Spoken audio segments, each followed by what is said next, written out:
Good morning. Welcome to today's webinar. We're going to talk about the new BIMForum Global LOD, an architect's perspective, how to use it. We have the presence of Brian Pravda. He's one of the South Florida's leading modern architects. His work has won multiple awards and been featured in numerous publications, including the New York Times, the Wall Street Journal, Architectural Digest, Architectural Record, Florida Design, and Ocean Drive magazine.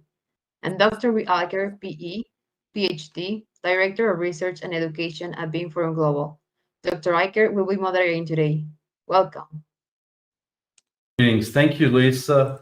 I want to give a special thanks to Brian for joining us. I've had the pleasure of getting to see him present on different projects over the years and have a lot of respect for his work. And it's a real honor to get to be here with him and go over some, I think, important topics. We're going to talk a little bit about LOD, and Brian, I want you to give give a little background to our audience about your practice, and give also some of your background. Where did you begin, and what university did you start at in architecture, and how have you seen it change in your profession? Sure. Thank you, Will, and I really appreciate the opportunity, and hopefully it's just helpful to people. So my background, let's see, I started when I was 14 years old, doing an AIA competition with one of my friends at my teacher's encouragement. So I really started in architecture when I was a freshman in high school, and I've been doing it ever since. And it's been a journey, and I've definitely seen it change. I mean, when I first got into the profession, we were doing stuff by hand. CAD was still, being used a little bit. It was just starting to be used. I also got into a VR machine, one of the first ones, back in, I think it was like 1998, 99. So been doing this for a while. Technology has often, has changed. And what I like to say to people a lot as far as technology goes is it's only as good as the person behind it that's using it, that it's a tool. So that's one thing I've seen consistently, is that a project is only as good as the people that are producing it and creating it. As far as school, I went to University of Texas at Austin for my undergrad, University of Miami for grad school. I worked in Manhattan for a couple of years in between that, worked through grad school, worked for Caesar Pelli, Clark Pelli Architects, worked in Dallas for a couple different firms, and for Roger Stevens is how we met. Great architect in the Dallas area, my mentor, and just a great person that I learned a lot from. And I'll say really thankful to being in the right place at the right time. I had some good opportunities. So BIM wise, I learned Revit back in 2006, and that was kind of the start of my journey on that. And so got an opportunity to implement Revit and start getting into the BIM world right after that, and then did it at multiple firms. Started my own practice on the side, working nights and weekends, friends and family. That kept growing and growing till I finally left my day job and made it my full-time business in 2015.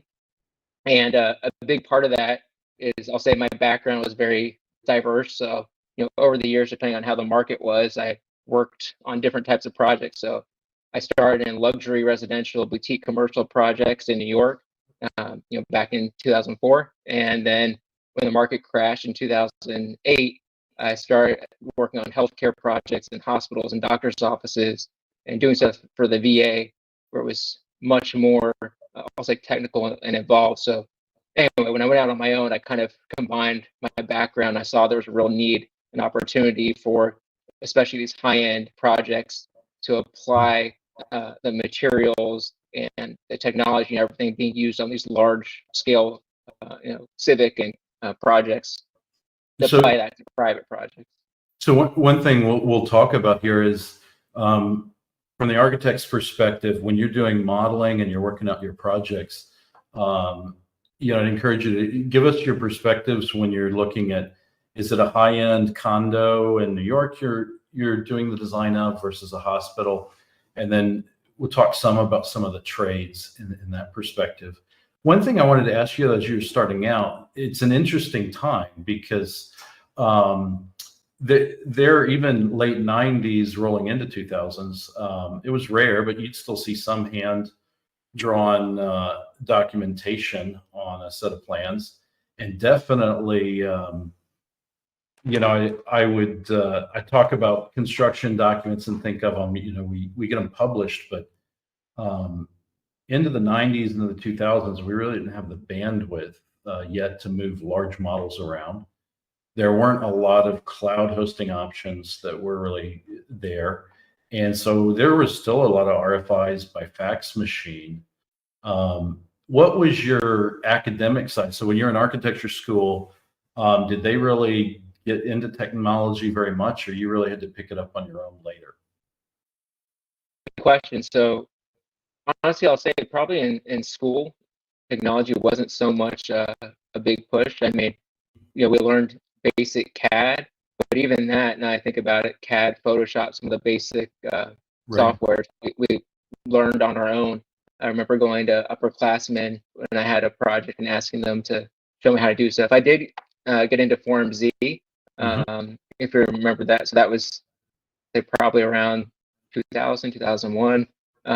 So there were some professors, I'll say, that cared about it, and so I kind of took advantage of the opportunities that present themselves to try to teach myself. I'll be honest, my natural inclination is more of a design guy, and so the way I usually looked at technology was, how can I use it to express what's in my head? And so I looked at it more from that perspective of, okay, I want something to slope in two directions and come across, how can I show that? Because I'd have crazy ideas in my head inspired by Frank Gehry or Dana Liebskin, and I wanted to express that to people. So I looked at it originally from that side, and then over the years realized, the value, it's not just a visualization or presentation, but you have to build the thing. So. Yeah.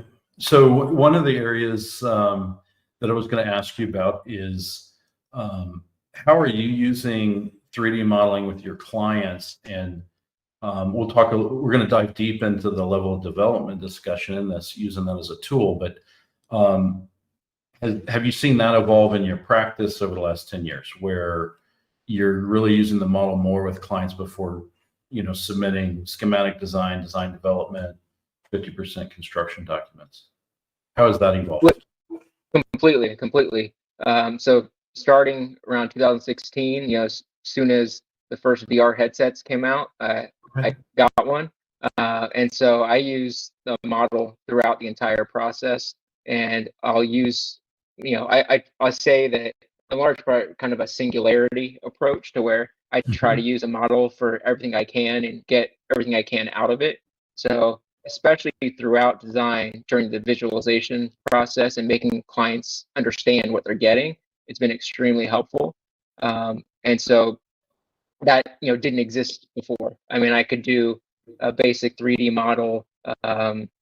Specifically, with Autodesk, using their, I'm trying to remember what it was called in the past, the BIM 360, where you'd upload the model and the client could twirl it around, but now I do a virtual walkthrough from schematic design, and then throughout the entire design process, and that reduces RFIs from the owner's side, or reduces change orders from the owner's side.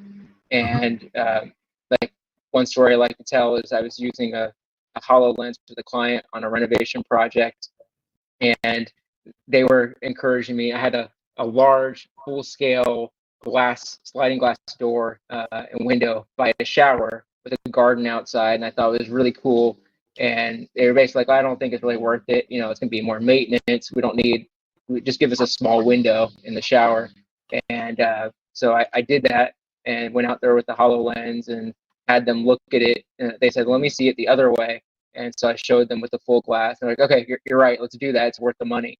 And that sort of instant feedback didn't exist before, especially not when it was just lines on a page. So I do think having, clients, owners understand, and obviously it's a residential example, but in everything, just having that instant feedback of, okay, I know what this space is going to feel like, and what I'm going to experience, definitely it has changed. Yeah, and I've noticed, I'm coming from engineering perspective between civil and structural. And I've always said most of our work, owners don't want to see, and you really only see it when something goes wrong or it's being demolished. There's just a small window at time where you see structure, but I've found the models really helpful to explain what's going on in a system and why we might need to do something a different way. And I've also seen where some people can visualize. It seems like are a little more intuitive in visualizing in 3D, and you can set them a set of 2D plans. They can look at it and they get it. Other people find the models really helpful because they don't always see how the parts go together. If they're not, if they don't work in building drawings all the time. If you've got like one-off builders and this is the owner it's their first project, the models can be really, really helpful there. What I'd like to do is I'm going to show what we're going to weave through the conversation today is looking at the LOD specification. Brian, can you see it up on the screen? Yes. Okay. One of the things we look at in this document is public draft of this was issued in July and went through a commenting period. And what BIMForum Global is doing this year is there was no national 22 version of a specification published last year. And so the thought on the working groups and co-authors that contributed to this was there were enough reformatting and expanding of sections that this year we'll have a 22 version that's already out. And then we're working on a 23 version right now, and the public draft of it will come out later this year. Following years will typically just be one publication per year. And another exciting role is we're collaborating with another number of BIM forums in other countries. All through Latin America, there are different BIM forums in areas such as Chile and Argentina, Peru, Ecuador. And we are publishing this document in both Spanish and English. And the goal of the foundation, Ascend Building Knowledge Foundation, and BIMForum Global is to continue this. So the reality capture specification is also out, as well as a BIM execution planning guide that will be published in both Spanish and English moving forward. And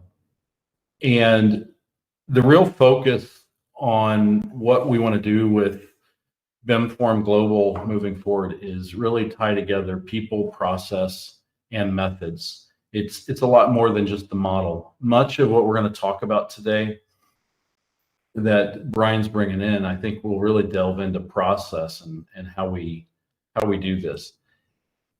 When we think of level development, I want everyone to just keep in mind that idea of a relay race. We're handing off models, and once people get good at running, they do their leg of the race pretty well. Most of the challenges I've seen have really been in the model handoffs.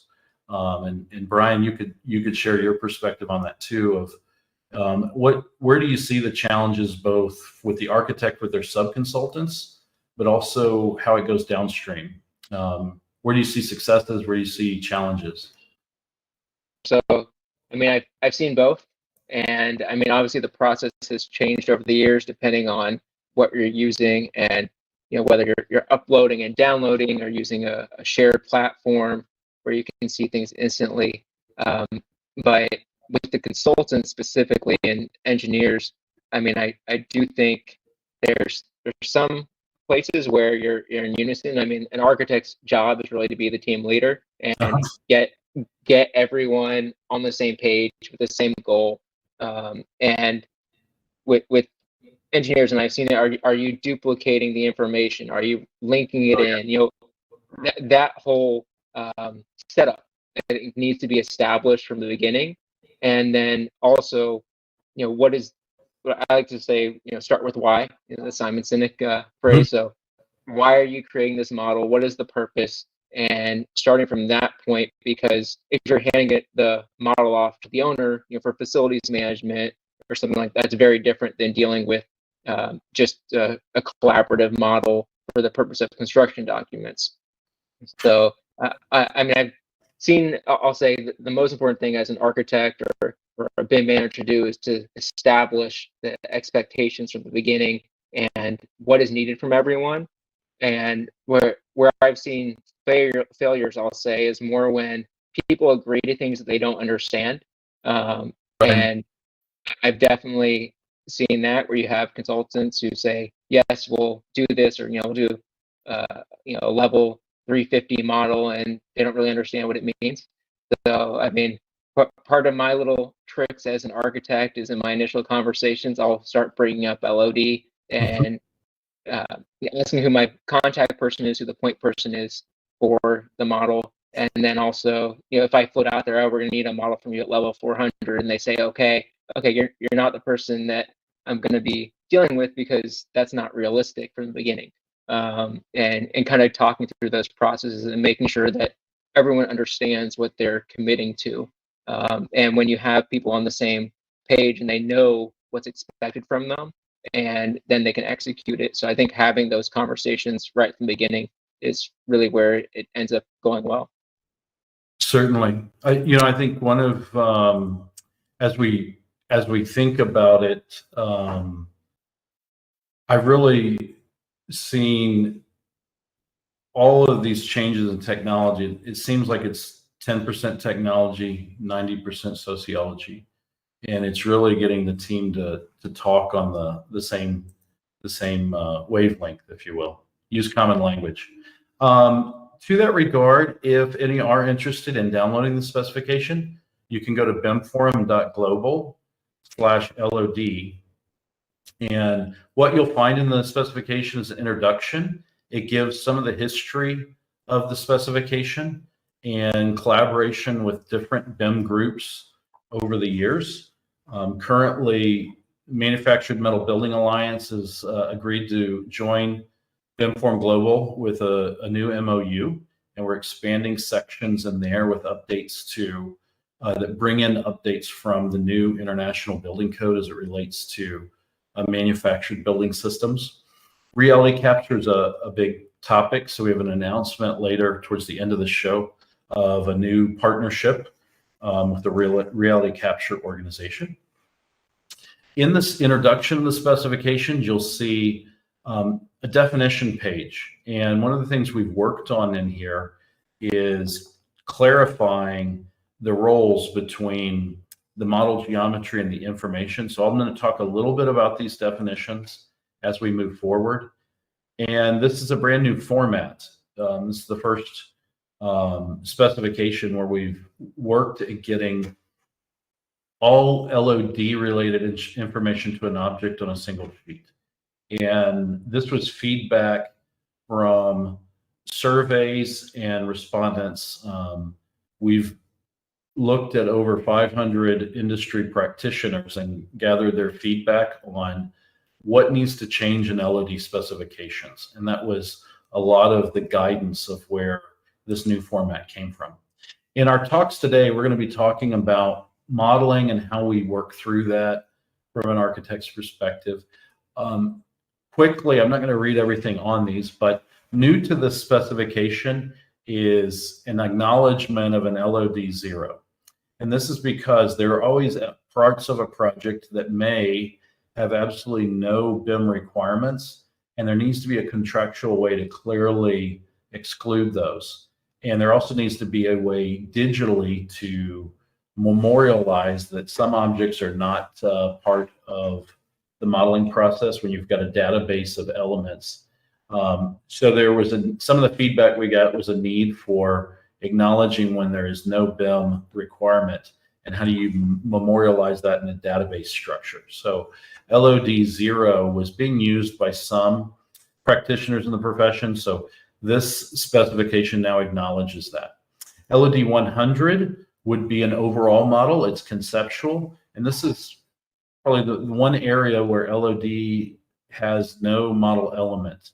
It's an overall mass, and that overall mass would, by inference or reference, give people the ability to quantify elements, but it's going to be just the conceptual nature. So at this level, you might have a mass for an overall building, and you might say it's 4 stories and it has this many square feet per floor, but that's information that's appended to an overall mass. At 200 is where an element is first born, if you will. It's approximate. This is where a distinct element exists in the model. And I want to reiterate, there's no LOD of a model overall. In the introduction of this specification, we give 10 guiding rules or principles to LOD. And one of them is clarifying that there is no LOD of an overall model. At 200, elements are approximate. At 300, we're looking at a specific element, and it's specific in terms of size, location, quantity, shape, and orientation. And it's important that all 5 of those be specific in nature, and that you can measure from that element directly from the model without referring to any 2D documentation. 350 is, you could think of it as a detailed coordination or enhanced coordination. The key areas we would acknowledge there are that it interfaces with other systems. And again, the element must meet all of the 5 characteristics of LOD 300 to be able to be advanced to 350. And then 400 is full fabrication level. When you get to LOD 500, this specification, prior to other national specifications, now acknowledges LOD 500. And one of the areas that I want to highlight is that you may have an element that's geometry is at 200, but it has been verified in the field. And so LOD 500 is really a special category. It's unlike 200, 300, 350 in the sense that at 500, you're not really talking about the geometry, and it picks up the precision and accuracy of the geometry from the other LODs. And so we'll talk a little more about where as-builting comes into play. I did mention the new formatting. This is the first national spec that has condensed each building element to one sheet. And this was from feedback both from construction side, design side, in doing that. But you would see this progression. And so if I showed you what each sheet would look like, this is a loose way of thinking of it, but the left-hand side of the sheet you could think of as early on conceptual design. And the right-hand side of the sheet, when you're getting to 300, 350, 400, is where you're taking an element that might be design is complete and then taking it through the construction sequence. Additionally, new to this format is there was feedback from practitioners that they wanted to simplify the document. The document still references all the dominant classification categories for elements. However, for users, it has been grouped predominantly how the users were using it. For example, in the past, if you had a masonry contractor, they'd have to thumb through an exterior section of the spec and then go over to an interior and enclosure veneer area of the spec. And so things related to masonry, for example, spanned multiple areas. And what we found in practice is general contractors were having to extract out separate sheets when they were just talking about that topic, and they did not want to append the entire specification. Similarly for structural steel and cold form metal framing, for example. So the organization of the document has taken in a lot of feedback from other users in that regard. And so you'll find that there are approximately 30 sections now. There are some new ones. We've added tilt wall concrete greatly enhanced landscape architecture this year, as well as other areas of concrete, and mass timber is a new area that's been expanded this year. Brian, I wanted to talk to you a little bit about tolerances. Where do you see this come up in your practice? I've got a lot of examples in structures, but these models are always precise, but they're not always accurate. Yeah, no, that's a funny comic. So, I mean, if you look at any printed set of drawings from an architect, they'll probably say in the title block, drawings are not to be scaled. So I do think that there's a question of tolerance and I'll say professional liability, obviously, with a model versus printed drawings. As far as construction tolerance, I mean, that's always an issue, and the accuracy of an architect's work. Where I've seen issues in large part, I'll say, really is more structural as far as rounding.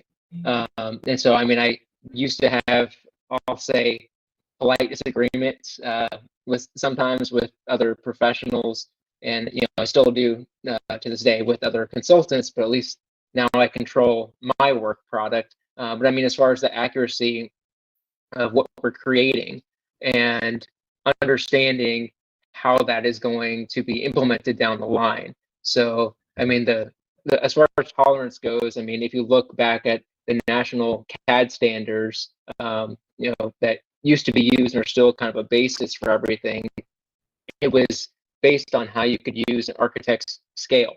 So, if you were drawing to a 1/4 inch scale, then the accuracy of what you were drawing on that sheet was 1/8 of an inch, because that's what you could use an architect scale to measure physically.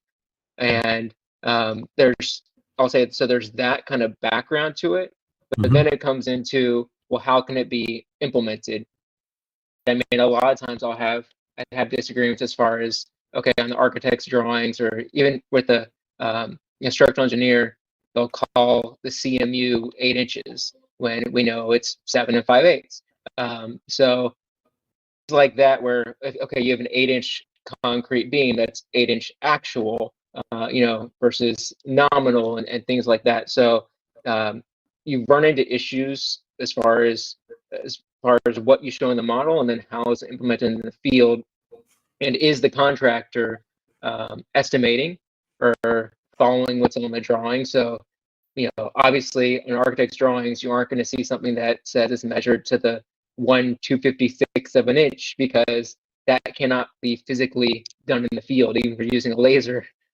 So, I mean, typically, I'll say you try to have about an 1/8 inch, just as a general thought as an architect. As far as the accuracy goes, I would say that's kind of, really narrowing it down and accommodating for reality and construction tolerance, where even if you model it precisely, they might not be able to build it that way. Think the ground isn't really level. Floors aren't exactly perfect every time. And where I've seen issues, I mean, especially with ADA, making sure, you have a 5-foot turnaround. I mean, I can't tell you how often I've seen where an architect's drawings will say a minimum dimension, and contractor estimates, okay, well, I have about this much thickness for the stud and the backer board. And, well, they put some more a thicker mortar bed than they anticipated. Well, now you're 1/8 of an inch under what you need to comply with ADA, and so you have to rip out that wall and redo it. So I do think it's an architect's job really to establish things and understand the process, so that you're accounting for things. I mean, I'll say I kind of take stuff to the extreme sometimes, and I worked on one project where I actually put in my model the thickness for the waterproofing and the paint, where I would say, okay, we have 2 layers of 8 millimeter, 8 mils, so where I had another 1/16 of an inch, because we were on a really tight site. And I was like, I want to make sure when this adds up, when you have like 20 walls, we have an extra 1/16 of an inch, that we aren't going to have a problem if they start framing from one end and get to the other.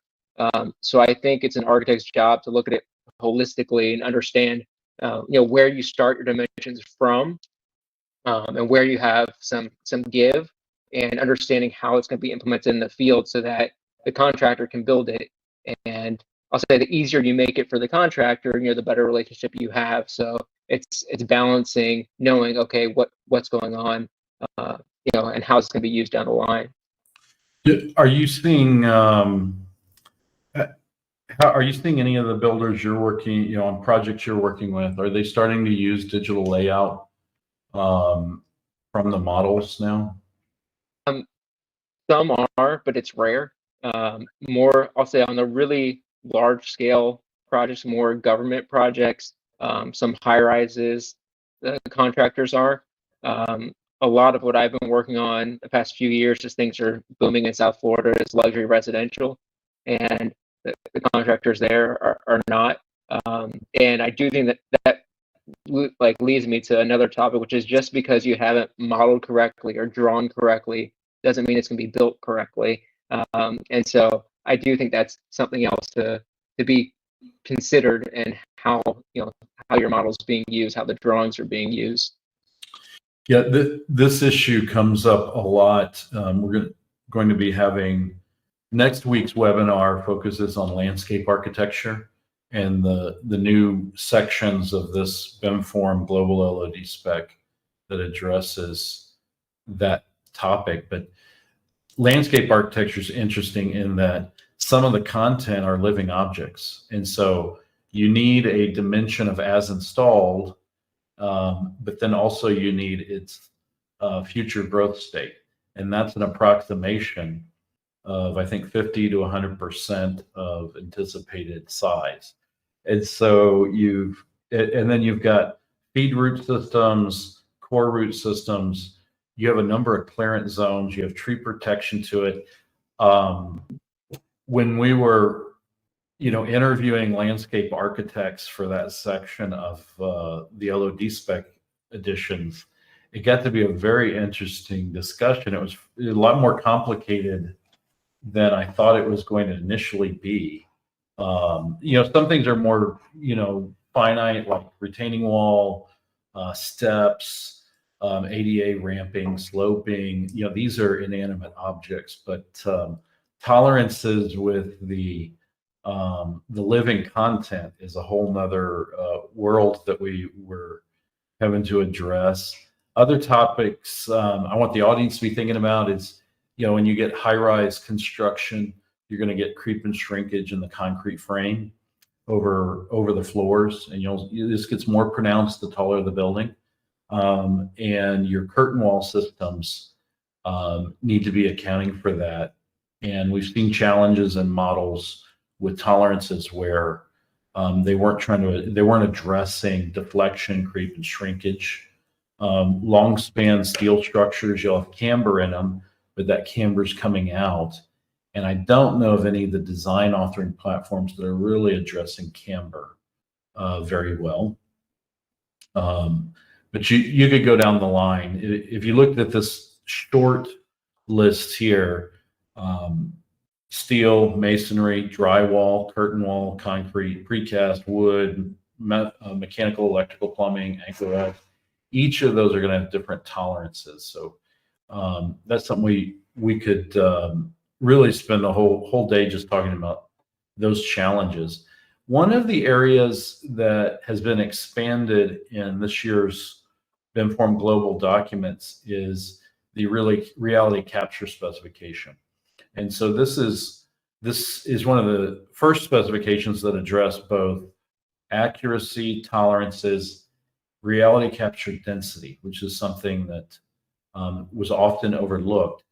And then what do you simulate that? Meaning, what do you model from it? But Brian, in your world, what have you seen going on with reality capture from an architect's perspective, and how are you using it on your projects, and how is that going? So I've been using reality capture for a number of years on all of my renovation and addition projects. I use reality capture to document the existing conditions and get a point cloud, and then start to make the existing model for the context. and it's been great. I'll say some clients don't necessarily want to spend the money for it, but I kind of say this is my standard, and so this is how I work, and explain to them the benefits of it, because it's, that way what you're showing is accurate, and it's been great as far as that phase of the project. I've also seen it be used during construction, to scan during construction and what's being built to make sure that it complies with the drawings. I've seen that more on the general contractor side. As an architect, I haven't used it for that. And I'll say, really, I think that comes down more to, the role of an architect during construction and dealing with the client and the fees. I have a much easier job selling them on using reality capture to document existing conditions at the start, because that has to be done. That's part of the process, no matter what. So whether someone's going out there with a tape measure or laser measure and trying to do it versus, setting up a device to capture it, you still need that. But as far as during construction to document what's there and where the liability falls, it tends to be more on the general contractor to follow the drawings that the architect and engineers have already created. But I've definitely seen it be used a lot more. And there are consultants in town that just do that now, and some are good friends, good people that, and I think it's great for the profession, because it's how what's there to begin with and what's there during construction, what's there in the end, and I think it's a great use of technology. Yeah. Have you seen the price points for it coming down, where it's more economical now, or how is that showing up in your markets? I mean, it's definitely less than it used to be, but it's still. I mean, it depends. I'll say relative to the project as far as the price. And I mean, a conversation I have with clients a lot is for little things. I'll say like this is, when you look at the overall budget, it's not, if this was a pie, like it might be one topping. So trying to explain to the clients, because a lot, especially if they're developers, I mean, you have different interests if it's a private client, public client, but still trying to explain to them, yes, you might spend a little bit more here, but in the scheme of things, you're saving. And obviously there's white papers that show some things versus another, but just trying to get them to really understand, hey, my goal here is not to add services or expense to you. It's to save you on your overall project costs, on your overall schedule, and on having any problems later on. And I mean, one thing I emphasize over and over again is schedule, and delays during construction cost so much more than delays during design. And so the more you can do on the front end to get things right, the more you'll save in the long run in the overall project. Yeah, that's a good point. You have so many moving pieces once it goes into construction, and so many more companies involved, that a delay is really compounded. And I guess, what is the smallest project you've used laser scanning on? Smallest, I would say, is a residential single family renovation addition. I mean, just 2-story house with a real small addition. I mean, myself, what my process has been, because I don't own the scanner, is I'll contract that work, or hire a contract worker to do it for me. And I've gone with them to do it, or just had them do it on their own. And what I did one time, which actually worked out really well, is just rented a scanner for a couple of days and went across all of my projects, scanned every single one. So that way, the price, I was able to save the clients money, and it worked real well, where we scanned, I think it was 8 projects in 2 days. It's just, okay, that's what we're doing for the next 2 days, is scanning every project, no matter where it was. Some were at the beginning, some were during construction. And it was just very valuable, and that worked well for the smaller projects. And I mean, as an architect, it's really helpful, because obviously the old school way, I'll say, is you go out there, you take pictures of everything you can, you measure everything you can, but you're going to miss something. And this definitely saves having to go out in the field to revisit a site and see things. I mean, obviously if something is hidden, you're still going to miss it if it's out of view of the camera.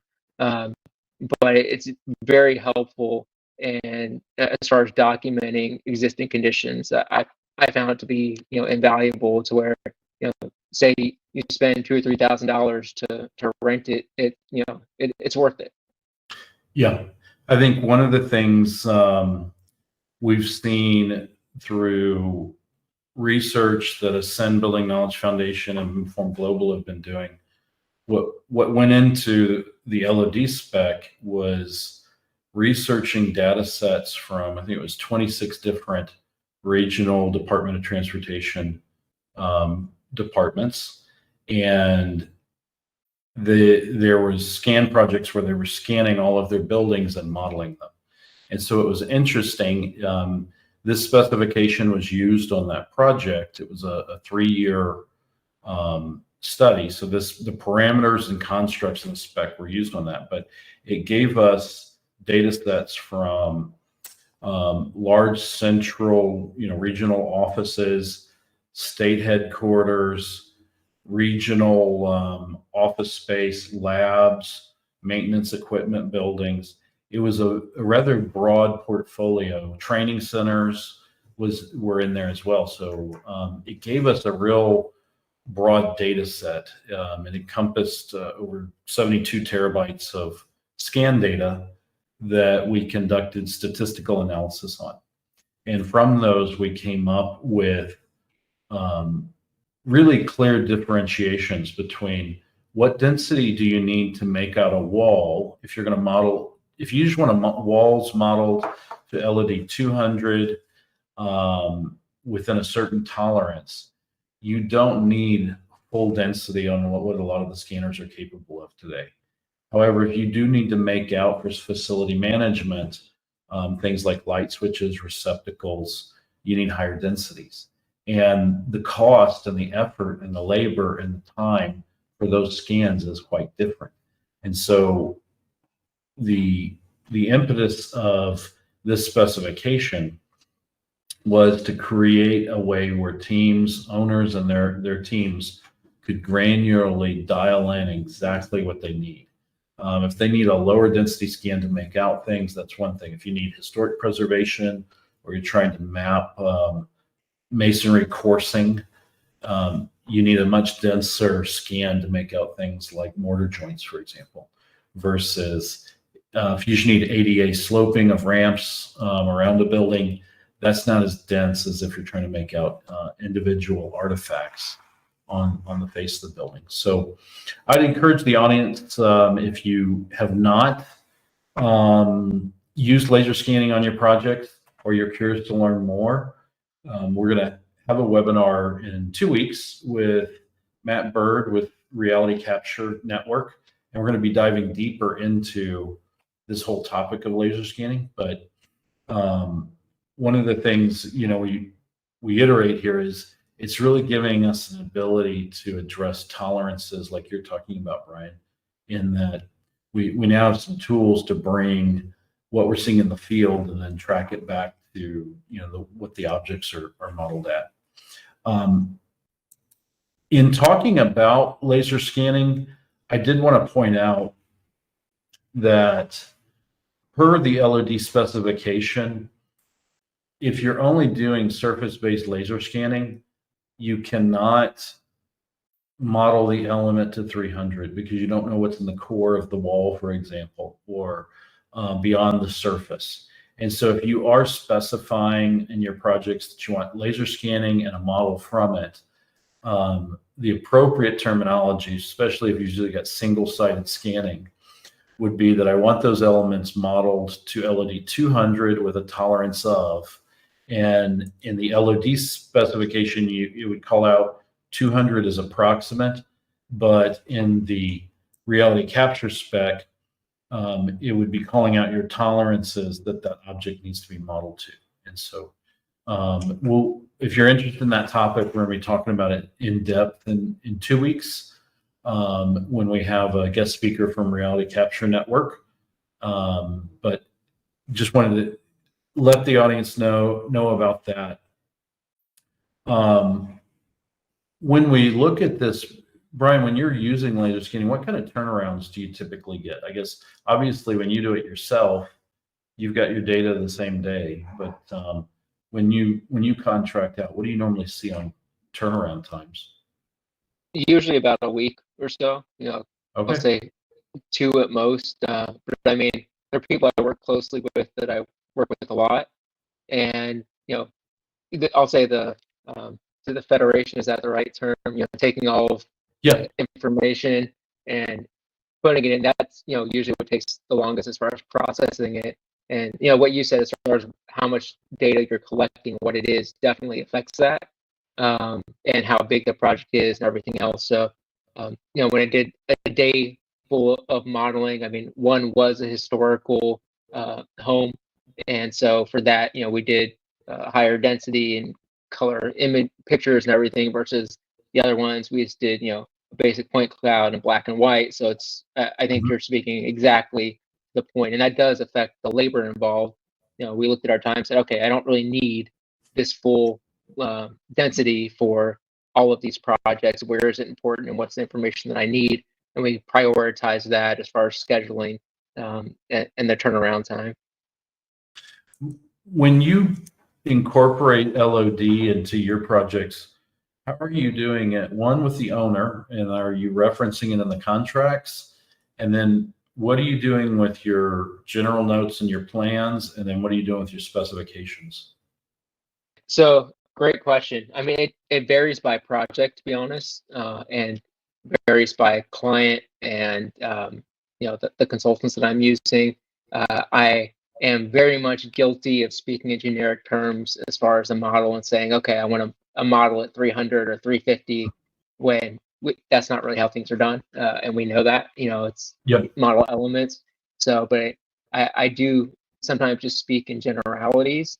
Contractually with the consultants, I do include it. So, contractually, I'll usually hold the consultants to the standard. If I'm not turning the model over to the client, which on most of these private projects, I'm not, I don't so much get them involved. I mean, I explain it to them and kind of explain the differences sometimes between consultants and why someone costs more than the other and the services they're delivering. But it usually only becomes a contractual, item with the client when they're going to get the model, or they're asking specifically for those services, which is like I'll say on the really large scale projects. But with the consultants, particularly if my contract is with them, they're sub consultants of me. I want to hold them to a standard. So it's using these forms and like I said, it depends on the size of the project as far as what they're actually being held to and going through, because I'll say part of the balance is depending on the scale of the project, where's time well spent, as far and if they model something to a lower level of development, well, is that going to be an issue? So what is the point? And so sometimes I say, okay, well, as long as they model it to where we need it for for visualization on my end, coordination, construction coordination, that's the most important, then I'm okay. So it's balancing that, but for the most part, usually with consultants, I'll tell them, this is kind of the target, this is the goal, and I'll have a contract as far as where they need to meet. So I don't always go, admittedly, I don't always go through every element. But with a full, plan, but you should. That is best practice. So I think I might start doing that. One area I've seen, and then how are your consultants embracing the modeling? And without naming names, just generally speaking, what do you see between electrical, plumbing, HVAC, structure, and civil?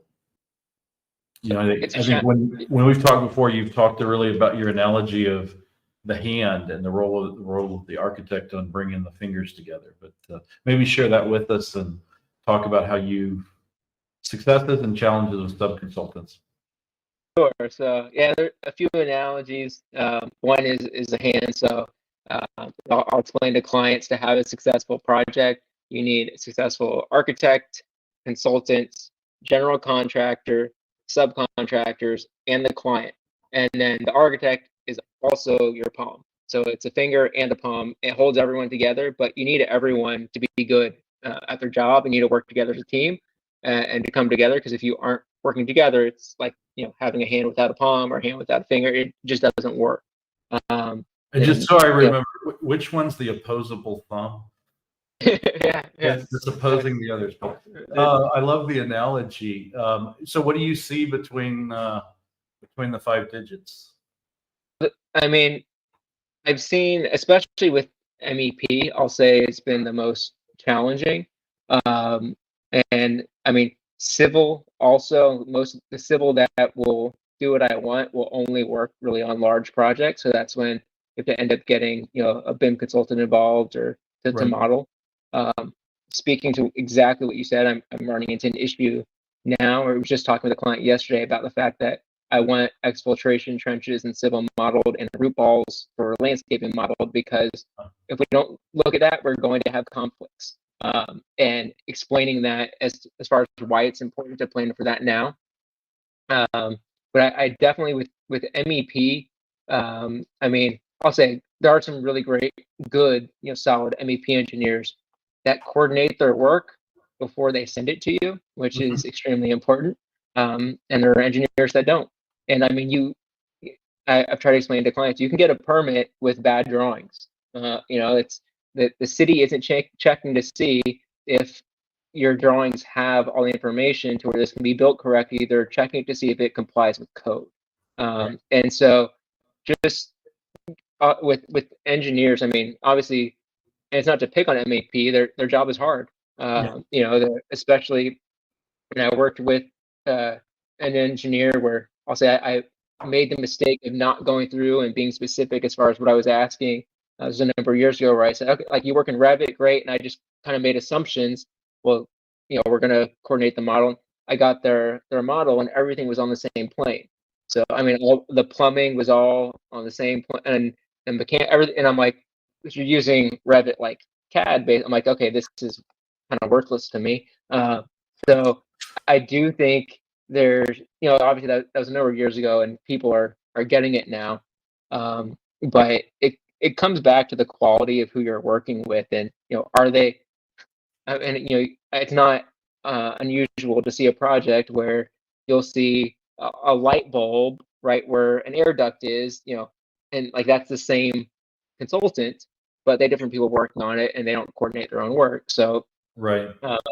It's definitely a challenge, and I mean, and really, I'll say that's no matter the size of the project that you're working on, because sometimes more chefs in the kitchen at these bigger firms, it doesn't make it any better.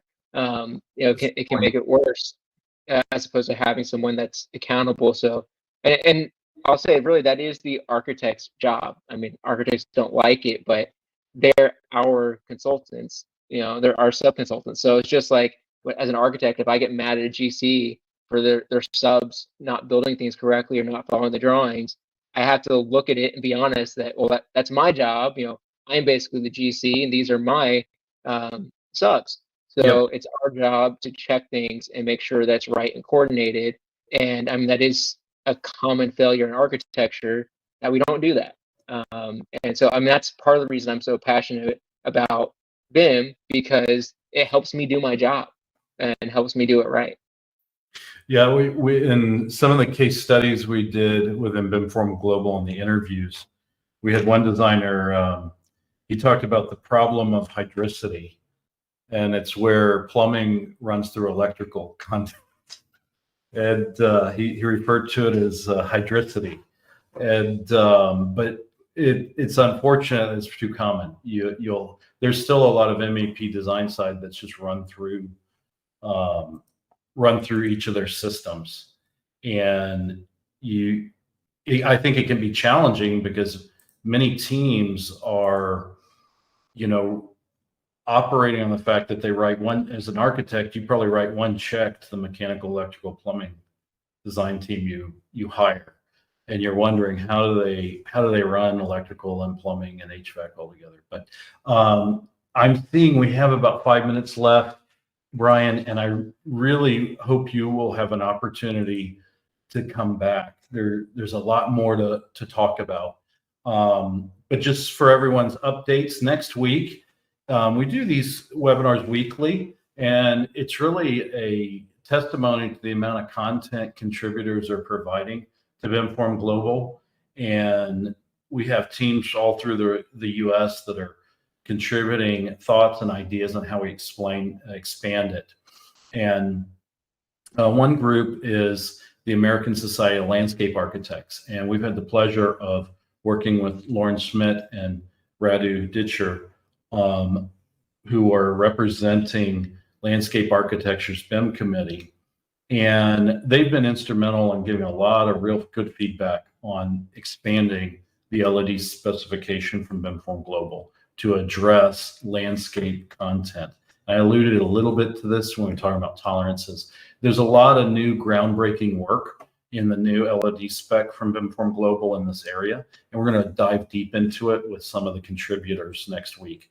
Following that, we have a joint collaboration with Reality Capture Network, and we're real excited. There's going to be some announcements that happen at the Boise conference, and it's in October. If you haven't looked into this and you're interested in some of the reality capture topics we've talked about and just touched on, really scratched the surface today, please join us September 14th. Matthew Bird will be there, and I'm really wanting I'm going to give him the floor to really explain to us what this conference is about. Just in a nutshell, you can think of any form of reality capture. So if you've got subgrade utilities, you're interested in ground penetrating radar. If you have large areas, you're working about volume calculations with drone, photogrammetry, and LiDAR, terrestrial-based architecture, structure, MEP. We're really going to handle a lot of different topics, and this conference is in Boise in October, and it's a great time. So join us on the 14th for that weekly BIMForum Global webinar, where we'll be highlighting what's coming up in October with that conference. Additionally, I have an article that's in Structures Magazine in the September issue. It's titled Concrete BIM, Thoroughbreds, Jackasses, and Dead Horses.